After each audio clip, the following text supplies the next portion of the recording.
Well, this time every year we celebrate and remember the great career of one of the legends of harness racing, Mr. Kevin Robinson, with the running of the Kevin Robinson Free for All. And as per usual, the Robinson family are out in force. Usually I catch up with Chris and his twin AJ, but AJ is on the injured list at the moment, so standing in for AJ, one of the best in the business as well. His brother Terry, I caught up with both Chris and Terry following the running of the race.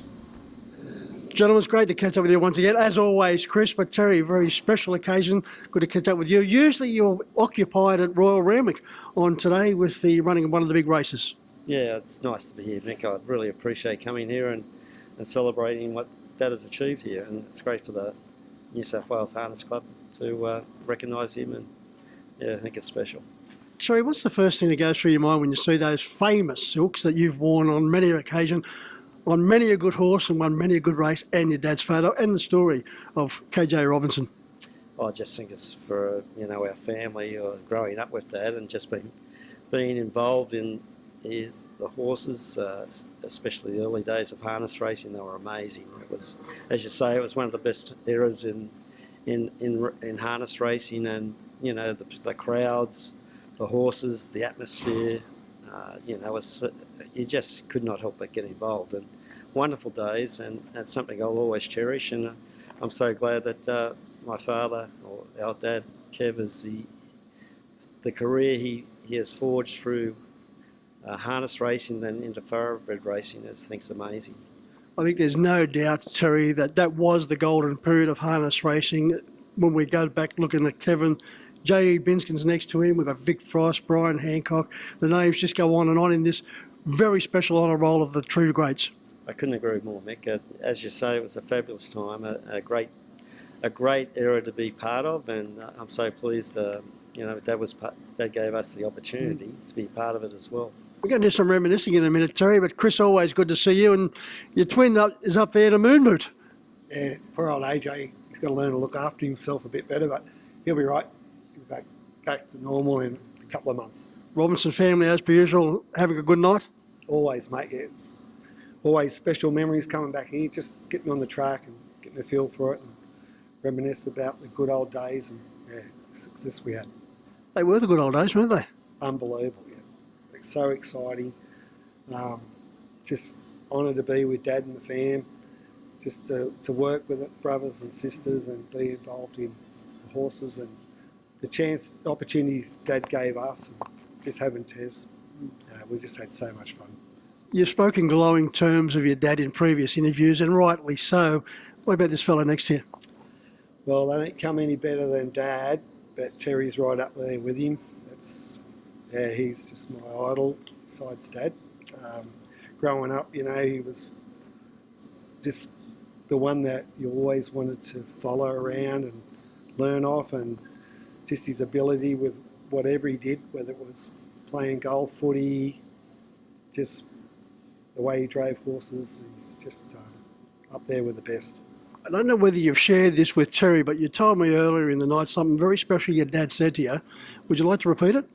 Oh, 100%. Yeah, we were having a beer one night. We used to go a couple of beers before tea and get the gills up and go home and have tea and get up and do it all the next day. But I said, how good's Terry, Dad? And he said, Dad said to me, he's better than I was. So that's a massive compliment. And, I didn't want to say I agreed, but, it's a great honour and privilege to be involved with both of them, mate. How does that make you feel, Terry? Oh, look, I disagree. I think Dad was the man that did it all. He had the horses, he trained them, and I was very fortunate to have driven a lot of his horses, and that followed on from there. So I think I was very privileged. Geez, you drove some good. Let's have a chat about one in particular, Gammalite. I had the pleasure to talk to Craig Demler last week, and we we're talking about the deeds of Pure Steel, but Gammalite, Pure Steel, Popular Run, what a period of racing that was. Oh, it was a great period, and I was very fortunate to have driven Gammalite 10 times. I won 9 races on him and got pipped one night. But he is just a wonderful horse. He's just a true stayer, a trier, yeah. He had many wonderful attributes, but I think it was his great will to win. A never say die attitude. Exactly, and I think that's a trait of most of the good horses that race in any era, in any racing game. Yeah. At the other end of the scale, you had the toughness, the tenacity of Gammalite, and then the sheer brilliance of a Frosty Imp. Well, that's true too, Mick. And I was fortunate enough to drive a lot of high-speed horses, like a horse called Under a Cloud. He was a real nice horse. Had the privilege of driving him, and Bill Student, a horse called Smart Leader, was a great horse. And you know, even the horses Chris had, he had some beautiful horses. White Thunder. There's a great 2-year-old named Black Lion that we unfortunately never got a chance to show his true ability. And Apollo Creed was a great horse.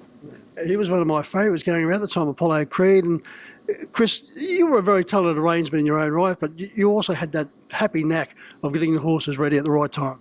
Oh, I think I was very lucky. I had really good owners and was able to, purchase these horses and got them at the right time. And yeah, it was unbelievable time for me with the horses and Tez driving them. And yeah, I'll never forget it. What was the most special lesson you learned from Kevin that you kept with you throughout your career, both in harness racing and then as a galloping trainer, as you did follow the same footsteps as your dad once again? Well, Dad was never ever critical of any drive I ever drove in. He never, he just knew I knew if I made a mistake, and never ever said to me, well, look, that should have probably won, or that sort of thing. It's the same when even with the jockeys these days, they make a mistake. Well, it's history. That's just part of it, and we all make mistakes. And he never ever criticised me for one drive, and I probably did, muck a few up. But anyway, that's just part of life, part of racing. Terry, in that wonderful period, as we've been mentioning, your dad stood head and shoulders along with all the greats. Was there anyone in particular that you idolised apart from your dad? Oh, they're great. They were all great trainer drivers. Like Brian Hancock's a good mate. What he's done in the game. We got to know Vic Frost very well, and look, they were all great trainers. They're fantastic. It's just, as you say, I keep saying back, it's just a great time to be in harness racing, and so privileged to be part of it and enjoy it. What about as a young driver just starting out? You got your dad you're up against, or getting drives for dad, but you got JE, you got Kevin Newman, Vic Frost, Tony Turnbull, all the greats, all assembled there around at the start. What was it like looking around thinking, geez, look at all, these are some of my idols? Oh, well, it was probably a little bit overall, but also knew there was a bit of pressure because, obviously Dad was at the top of his game, and if I got behind a horse, well, it was always going to be in the market or expected to perform. And, I was very lucky in that way, but still, that also put a little bit of pressure on you to say, well, hey, you need to perform too. So, yeah. Is it right your driving career got off to a shaky start? Because your first 2 drives were standing start events and the horse didn't perform too well. Yeah, I'd only had a few drives and early in my career, and I've won a few, and then Dad got time, and I got a licence to drive at Harold Park very quickly, and I think I'd only had about 10 drives or 12 drives at the time. So, I was on 2 favourites in the first 2 races, so both of them blew the start. So it was a pretty ordinary, in those days, the old hill at Harold Park was lined with a lot of people, and it wasn't a very pleasant experience anyway. Well, the next week I came out and drove a double, so that's how it goes. That's life. The villain one day, greet the judge on a couple of times. The next time, I can't believe they'd be booing your brother, Ted.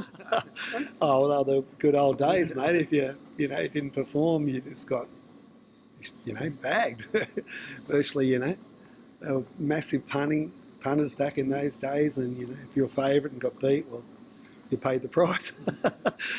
Sorry, was it always going to be the way you were going to follow in Dad's footsteps as far as the gallopers were concerned? Oh, look, I didn't learn to ride till I was 18, but in 6 months Dad had me on the gallopers, so I really enjoy riding. The gallopers. It's Dad.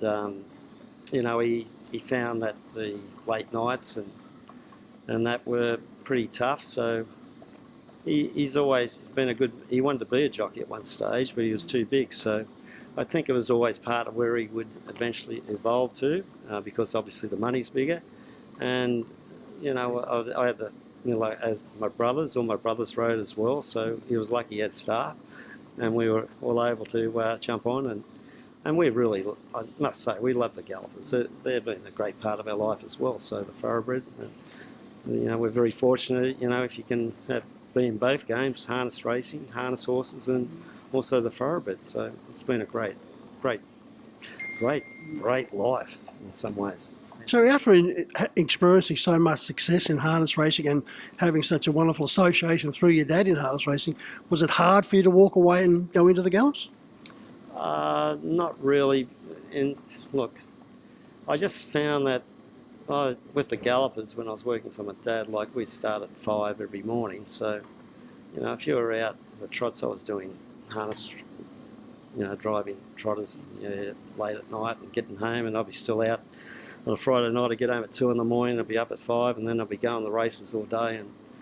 And, I had a young family then, and it just started to wear me out a bit, I think. So I think it just was a natural progression to follow Dad into the thoroughbreds, and I think that just had to be the way it progressed. You've had your success in the thoroughbred industry. What's been the best of them, Terry? Well, obviously Arcadeau was, highlighted 3 years ago to be associated with him. He won the 2 biggest country races in Australia, and look, it's they're a beautiful animal. Both breeds are beautiful, and I'm just fortunate enough I can still ride. I still find that's a big part of what I enjoy, training horses. So, while I can never do that, I find it's great, and I'm just so privileged. Yeah. I feel privileged talking to both of you tonight. As always, it's great to see you. We've known each other for many a decade, but it's great to catch up with you tonight, Terry. And as always, Chris, good to see you, my friend. Thanks, Mick. Really good to see you, mate. Champion. All the best.